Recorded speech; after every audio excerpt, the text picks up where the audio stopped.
Hindi pinapayagan ng Iran na gamitin ng Estados Unidos ang mga asset ng Tehran upang bayaran ang mga pinsalang natamo ng mga kaalyado ng Washington sa Gulf region.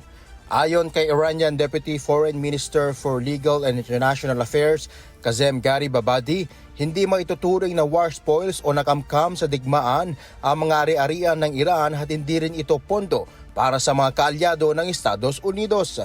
Ito ay kasunod ng mga ulat na pinag-aaralan ng US Treasury Department ang paggamit ng mga Iranian asset para sa pagkukumpuni ng mga nasirang pasilidad sa mga bansang nadamay sa digmaan.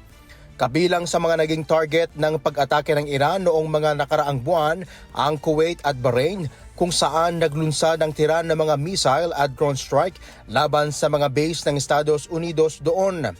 Iginiit ni Garibabadi na ang anumang pagkuha, paglipat o paggamit ng mga asset ng Iran nang walang pahintulot ng pamahalaan nito ay magiging panibagong paglabag sa pandaigdigang batas at maaaring magbunga ng pananagutan para sa Estados Unidos. Sinabi rin nito na wala sa posisyon ang ilang pamahalaan sa rehiyon para humingi ng bayad pinsala mula sa Iran. Ayon sa kanya, may ilang bansa sa Gulf region na nagpahiram ng kanilang teritoryo at mga pasilidad para sa mga operasyong militar laban sa Iran, kaya dapat silang managot sa mga pinsalang natamo ng Tehran.